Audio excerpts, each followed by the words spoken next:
We want to train you to fight against sin. And part of fighting sin is detecting lies. You've got to understand that what happens when we stumble into sinful behavior is it all begins with there's some kind of lie that we begin to believe, and then we let down our defense. And then we make ourselves vulnerable to temptation, and then we consent, we choose sin, and then reap the consequences of that. And so, guys, if you are afraid of falling into patterns of sin, what you need to know are the lies that make us vulnerable to temptation. And so in this video, I want us to think about a lie. I have stumbled into this way of thinking. I know you have as well. And so this is one that's very important for us to think about, dissect, and to see it is in fact a lie. This is poison for the mind. We don't want to believe this lie. So what is it? This is the lie that sin makes me happy. Now, I'm a pastor. One of the things every pastor has experienced is you get news that somebody in your church, and sometimes it's an elder, it's a leader, has left his wife. He's had an affair. He's deciding he's going to move on out of his marriage, away from his kids, and he's all of a sudden living with somebody else. And so as a pastor, you go to this person, you have a conversation.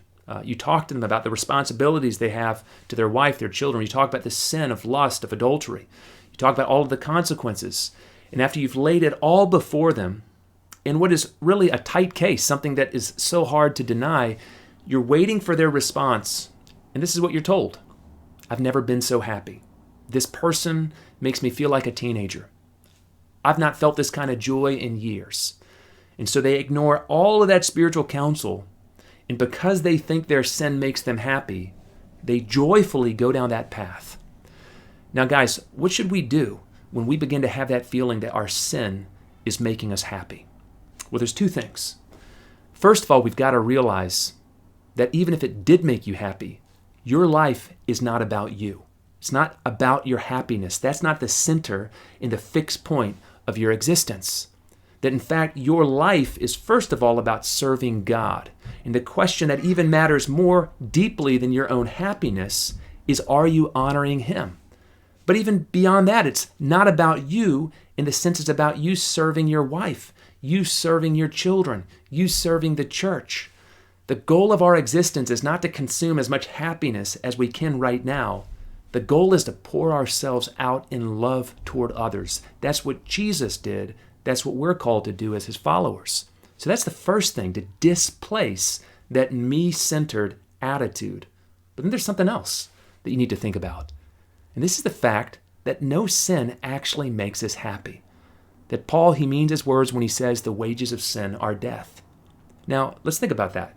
Because there are certain sinful behaviors that seem to make us happy. They certainly give us joy for a little while. We've got to recognize is that all joy produced by sin is temporary. That go back to that guy who's just left his spouse. He might be having a lot of fun at night with this new person. But if he could see the full trajectory of his actions, if he could think about the amount of pain that his actions are going to cause his children, in the way in which later on in life that he really would love to have intimate and close relationships with his son, his daughter, but they don't want to talk to him because of the pain they experienced. If he could be there and really with empathy feel what his wife is experiencing due to her rejection by him. If he could look into his own life and down that road of lust and really recognize the way that this path is leading him away from God, and we know that the fullness of joy is in the presence of God. If he could even see further and see that if God handed him fully over to his lust, that sin, it would take him all the way to hell itself, because that's where all sin wants to lead us. Friends, if with a sober mind he could actually see the trajectory that this sin wants to lead him down, what he would see is, okay, maybe there's a short-lived pleasure that comes from sin at times. But sin never produces happiness. It never produces holistic well-being. That it's only the Lord that gives that kind of happiness. And that sin, it's not just a barrier, it leads us the opposite direction. That if we really engage in lust or gluttony or greed or envy, what all of these sins have in common, they don't lead to joy. They lead to misery. They lead to chains. They lead to frustration. So guys, don't believe the lie. Sin doesn't make you happy. It might give you short-term pleasure. It'll give you long-term misery. So if you hear that lie, if you begin to have it echo in your mind, detect it for what it is. It's of the devil, and reject it, and instead accept the truth. Righteousness, that's the path to happiness.